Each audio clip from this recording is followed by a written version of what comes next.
Everyone, আশা করি তোমরা সবাই খুব ভালো আছো আর আমরা খুব খুব খুব ভালো আছি। আর কেন খুব খুব খুব ভালো আছি তোমরা তো দেখে বুঝতেই পারছো। প্রথমে পিক দেখে মায়ের আজকে জন্মদিন, তো আমরা সবাই খুব মজা করছি, খুব আনন্দ করছি। আর মা সব নাতি নাতনিদের নিয়ে এখন কেক কাটছে। কেক কাটার পর যে যার কেক খাইয়ে দিচ্ছে, আর তার মাঝে আমরা একটু কেক খেয়ে নিলাম আর মাকে কেক খাইয়েও দিলাম।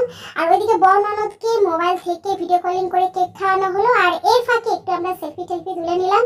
আর মায়ের জন্মদিন বলে কথা, সবাই মিলে তো একটু সেলফি তুলতেই হয়। আর মায়ের 73 ইয়ার্সের আমরা জন্মদিন পালন করলাম। তো মা যেন সবসময় এভাবে ভালো থাকে, সুস্থ থাকে আর আমাদের পাশে থাকে। আর তোমরা আশীর্বাদ করো মা যেন সবসময় সুস্থ থাকে, ভালো থাকে। আর স্কুলে তোমাদের দেখিয়ে দিই, এটা হচ্ছে চিকেন কষা, তার সাথে আছে মায়ের হাতের একদম গরমা গরম একদম পোলাও, আর তার সাথে আছে ছাতুর কচুরি, আর আছে মিক্স ভেজ, আর আছে দিনের বেলা ছিল তোমাদের সেগুলো শেয়ার করে নিই। এটা হচ্ছে চারকোনা মাছের ঝোল, পায়েস, বেগুন ভাজা, আলু ভাজা, শিম ভাজা, আর তার সাথে আছে টমেটো দিয়ে মসুরির ডাল, লাল শাক ভাজা, আর আছে বাঁধাকপির সবজি, তার সাথে চাটনি। আর এই হচ্ছে কচুরি। তো এখন আমি কচুরি বেলা শুরু করে দিয়েছি। তো কিছুটা কচুরি ভেজে নিলাম আর এখন বাচ্চাদের সবাইকে খেতে দিয়ে দেবো। তো চলো আজকে